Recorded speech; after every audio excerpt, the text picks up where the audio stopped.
Hey everybody, I'm Joe. Welcome back to my channel. This video is a 6-month, 10,000 mile review of the 2024 Honda Ridgeline. Let's get into it. Okay, here we go. The 2024 Honda Ridgeline. This is an RTL model, and if you follow my channel or if you're researching the Honda Ridgeline, you may have seen my 1-month review that I did 5 months ago, right? That would make sense. So I did do a 1-month sort of like first impression video about this and the things I liked and, you know, why I bought it and what led me to it. I'll put a link in the description to that video in case you want to watch that one first or if you want to watch it after. But again, this is the 2024 Honda Ridgeline. I have now owned it for 6 months. And I'm a little over 10,000. I think I'm at about 10,500 miles, somewhere around there. But I'm going to flip the camera around. We're going to do a quick exterior walk around, and then we'll go inside and we'll talk about some of the things that I like about the truck, some of the things I might not like about the truck. Most of the things I talked about in my first video still hold true for this one, though. So, all right, let's flip it around and let's get into it. All right, so here we go. First off, I want to point out that the Honda Ridgeline is sort of a plain Jane vehicle. It's not like a rugged looking appearance like some other vehicles, mid-sized vehicles like the Colorado and the Ranger and the Tacoma. Those vehicles are a much more rugged off-road looking vehicle. You know, you have a higher lift, beefier tires, the whole works. The Ridgeline is more of a refined vehicle, and I personally like that. I don't mind that because the trade-off is the ride quality. And but I do still think that it's a good-looking vehicle. I know in my first video I had talked about doing some modifications, maybe doing a leveling kit or possibly even like a 1-inch lift kit. And though maybe I would still like to do that, I've sort of backed off of that idea. I don't know. Over the last 6 months, I've become more content with the vehicle the way it is, stock from the factory. It's just such a good riding vehicle, and it's such a versatile vehicle that, you know, I don't know how to explain it, but that urge to do things and modify the vehicle that you have when it's new have sort of dissipated for me. So I'm going to go around the back. One thing I did do on this vehicle is I did black out the lettering, and I removed the chrome badge and put a black one there. I just like it better. But I'm going to open the tailgate. I love that this tailgate opens up like a door. It does still open like a regular pickup, a traditional pickup, if that's what you're looking for. It's not soft. It's not a soft open tailgate. I do believe that the reason it's not a soft open tailgate, though, is because you'll lose the ability to open it like a door. And you'll notice in here, it's got some cargo lights. They're not LED, they're more of a, you know, your standard light bulb. And then you've got this big giant trunk. I've got so much stuff in here, and it's just, I literally could climb in there myself. I'm a 200-pound guy. I could climb in there and close the trunk, and I would fit inside it. That's how big it is. One thing I also like, I'm actually going to open up the tonneau cover for a minute, because one thing that I also like about this is that the pickup truck, though it's not as deep as some of, like, my last truck was a Chevy Silverado, and it had a deeper pickup bed. One thing I like is that I can actually reach over the side of the pickup, and I can touch it. You know, I can get inside without any effort. Another great thing about the door opening like this is that you can get right up on it, and look, I can almost reach all the way to the front. So it just makes loading and unloading so much easier. We heat our home with pellets, and so I make several trips to the Home Depot or wherever I get my pellets from, depends on where I get it every season. But I can literally stock this up with 30 or 40 bags of pellets, and it just makes unloading them so much easier. So anyway, so the versatility of the bed is probably the feature that I like the most about this truck. It's an easy truck to get in and out of because it's not terribly high off the ground. And one of the other features, I'm going to go around the other side because I have a child seat on that side and I won't be able to show you, but one of the other features that I love, that I think I may have neglected to talk about in my first video, is that the seats fold up and all of this space, it's flat. You got a nice flat floor. You can get so much stuff in here.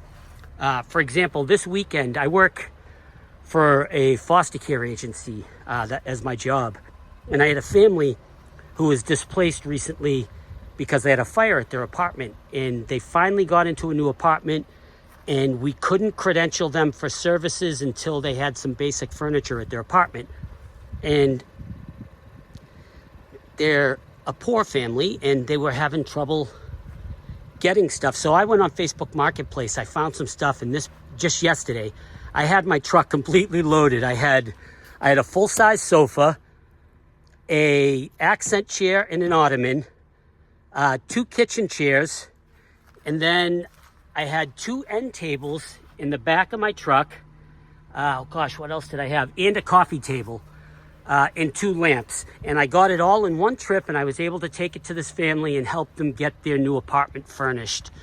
And that was just to be able to do something like that, first of all, is, makes you feel good, especially coming up on Thanksgiving around the holidays. But it just shows you the versatility of this truck is just amazing. So come around to the front. One of the things I talked about in my first video is that I wanted to do a complete chrome delete.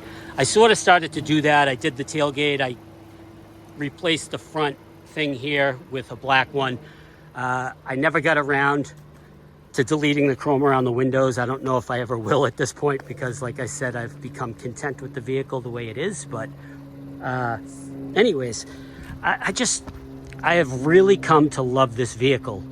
And coming from full-size trucks for the last 25 years of my life, the adapting to a mid-size vehicle I thought was going to be more challenging, but it has not been. It's been a very easy transition for me.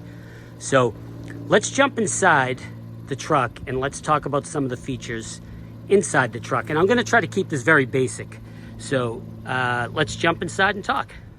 Okay, so here we are inside the truck, and a few things I'm going to point out before I flip the camera around. I read a lot of complaints from people, or I shouldn't say complaints, but comments from people saying that they don't like the interior of the Honda Ridgeline. They think that Honda needs to do a refresh, that it's outdated. I personally don't find that to be the case. I like the design of the interior and the layout of the interior. It's very simple. It's like a very simplistic interior, and I personally like that. There's not a lot of clutter on the dash, and personal taste, I guess, but I personally like the interior space. It's very roomy in here. I will say, I'm coming from a full-size pickup truck. It's a very roomy truck for a mid-size. Like I went and did an errand with my father-in-law about a week ago. He has I think it's a 2018 Chevy Colorado. And when I got into that truck, I just felt very crammed. And like, it's just very, very small in comparison to this truck. And I don't know why. They're both similar sized vehicles, but this truck just feels more roomy. And the ride quality is far superior in the Ridgeline. I felt like my teeth were going to rattle out of my face when I was driving in my father-in-law's Colorado last week. But let me flip the camera around real quick, and we'll look at, you know, just the dash layout and the center console and the infotainment and stuff like that, and we'll talk briefly about that. Okay, as you can see on the dash, I've got 10,000, is it gonna focus? 10,528 miles. With the dash, I love the split screen. It's like half digital and half analog, and I do like that. Again, it's very simplistic. The controls are on the steering wheel. You know, you just press the menu and then you use the wheel and it scrolls up through the different things. Like for instance, here's my tire pressure. Not getting a good focus here, but press menu again. There's my maintenance, tells you got 50% oil life left. There's your torque distribution. It tells you where it's sending power to the wheels, which wheels when you're driving. There's my navigation. This is an RTL. It does not have built-in navigation, so I have to use my Apple CarPlay for that. But it's wireless CarPlay, so it works fine. Your phone controls, your audio, speed and time, fuel and range. You know, it's just, it's a very simple, easy to use system. So moving over to the infotainment, I've seen a lot of people complain about the infotainment on 23 and older models, saying it's sluggish and connectivity's poor. I don't find that to be the case with the 24 models. Very, very fast, very responsive. You know, you tap it and I have no issues at all whatsoever with the infotainment. So all of the air conditioning controls, climate control, everything here. It also has climate control for the rear seat, which is nice. And there are some air vents in the back. One issue of contention for me is the push button transmission. I would prefer a stick shift, but it's not a deal breaker by any means. The truck, the benefits in the versatility of this truck far outweigh the con of having this push button transmission, for me anyway. I do love the center console. A lot of room. I got a little tray in here that I bought on Amazon, but it's pretty deep. You could easily fit a tablet in there. And I do love that it has a center console. When I was looking at the 23 models, it didn't have that center console. It had like a console that was lower, and it had like a sliding door, and then for the armrest it just had folding down armrest. I did not like that at all. You know, the rear seat, like I said, is so versatile to go in the back seat because of the way the seats fold up. But I'm gonna get in the seat. I'm gonna flip the camera back around again. I'm gonna get in so you can see how much room I have. I'm a 5'10", 200-pound man, so let me flip the camera around so you can see what it looks like with an adult in the back seat. So here I am, plenty of space in the back. Let me see if, you know, I mean, my knees are touching a little bit. I have the driver's seat way back because I like to sit reclined when I'm driving, but you know, if I moved it up, there's plenty of room back here to comfortably fit 2 adults and a child without an issue. I've taken some long trips, you know, a couple 100 miles with an adult in the back seat, and they didn't complain. So plenty of room back here. Let me flip the camera back around again. So there is a moonroof, a power moonroof, which is nice. I haven't had one in a vehicle in a long time. It's nice to have it, even though I don't use it very often. But again, I find the interior of this truck to be simple, but comfortable and classy. I don't find it to be outdated at all. So anyways, so you know, this is my 6-month 10,000 mile update to my initial review. I wouldn't call this a review. It's just sort of an update. Am I still happy with this vehicle? I'm actually more happy with this vehicle 6 months later than I was when I first bought it. It turns out that this vehicle is one of the nicest trucks. Yes, it is a truck. I know you people out there are some people that think it's not a real truck. It's one of the nicest trucks I've had. For comparison, my first truck was a 2004 Chevy Avalanche, which I loved. It was, aside from this truck, that was probably my next favorite truck. When that truck, I had that truck for 10 years, and then I started having issues. I traded it for a used Toyota Tundra. I only kept that for like 8 months, and I started having problems with it. Bought a new 2016 Silverado, but it wasn't the crew cab. It was the extended cab. And then when I found out we were having another child, I had to trade that in and get something bigger. So I got a Silverado crew cab. That truck, it was a 2017. It had about 100,000 miles on it, just under 100,000. It was like 99,000 and some change, and the transmission crapped out on me, and that's what forced me into a new vehicle. That's what led me to the research on mid-size vehicles, and that's what led me to the Ridgeline. The ride quality in this truck is superior, far superior to every other truck I've ever been in. The gas mileage is decent. If you haven't already seen it, I'll drop a link down below, but I did do a video where I did a real-world MPG test on this truck. So down below, I'll drop links to both my 1-month review and the MPG real-world testing. But yeah, man, I love this vehicle. I'm so happy that I bought it.